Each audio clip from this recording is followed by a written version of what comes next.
L'événement qui nous réunit ce matin est un atelier qui lance l'incubation des équipes du Bénin qui participent au concours dénommé Gayaton. Le Gayaton est une compétition entre les étudiants des universités techniques de l'Afrique du Nord et de l'Ouest qui jugent de la pertinence et de l'originalité des idées innovantes des étudiants comme solution à des problèmes donnés dans le respect de protection de l'environnement et du développement durable. Le présent atelier dénommé Bénin Gayacan 24 vise à outiller les 9 candidats du Bénin à pouvoir bien présenter leurs projets, défendre leurs idées et convaincre les jurés de l'efficacité de leur innovation. Il y a d'abord une étape préliminaire où le Bénin, à travers ses étudiants qui sont dans les filières de sciences de l'ingénieur de l'université d'Abomey-Calavi et de l'Université nationale des sciences, technologies, ingénierie et mathématiques, qui ont compéti au départ sur une vingtaine d'équipes présentées au Ghana. Nous avons eu 9 équipes qui ont traversé la première phase de ce processus.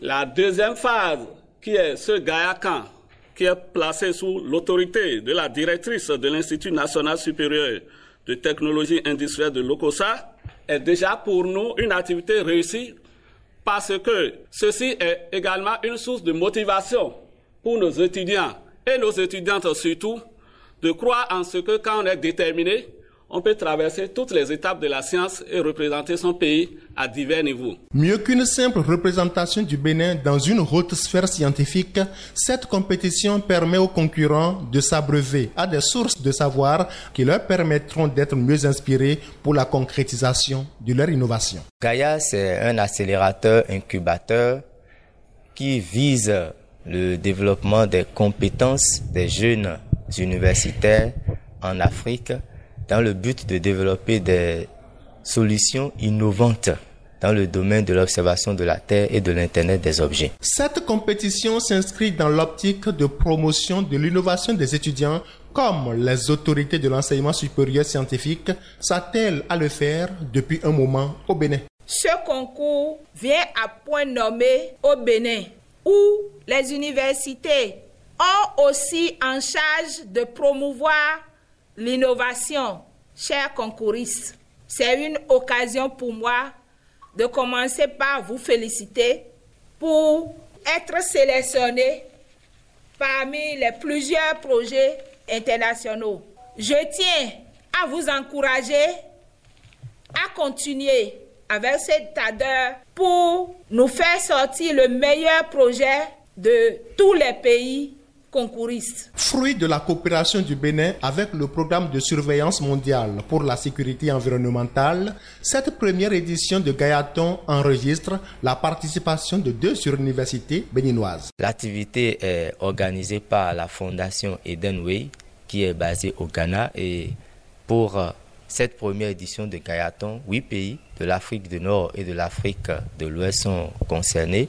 Particulièrement, le Bénin est représenté par 2 universités, dont l'université d'Abomey-Calavi et l'UNSTIM d'Abomey. La directrice de l'Institut national supérieur de technologie industrielle, Institut de l'OCOSA, rassure que les innovantes idées que propose le Bénin respectent les critères et il ne reste aux candidats qu'à donner le meilleur d'eux-mêmes. Tous les projets, les 9 projets, sont des projets innovants qui respectent l'environnement et le développement durable. Vous avez 3 semaines pour travailler vivement sur vos différents projets. Ne baissez pas les bras. Notre projet, c'est un collier IoT pour lutter contre le braconnage, protéger les espèces en voie de disparition. On a jugé bon choisir ce projet parce que c'est ce projet-là qui nous permet aussi de pouvoir quitter un peu notre domaine de technologie en gros et de pouvoir aller dans le domaine animal. Je suis vraiment ravie de faire partie des privilégiés du Bénin pour pouvoir défendre et développer des solutions qui vont à la longue être d'une grande utilité pour l'Afrique. Sous le contrôle de leurs professeurs et des coordonnateurs de Gaïa dans les 2 universités en liste, les candidats réaliseront des productions multimédia pour une meilleure valorisation de leurs idées innovantes.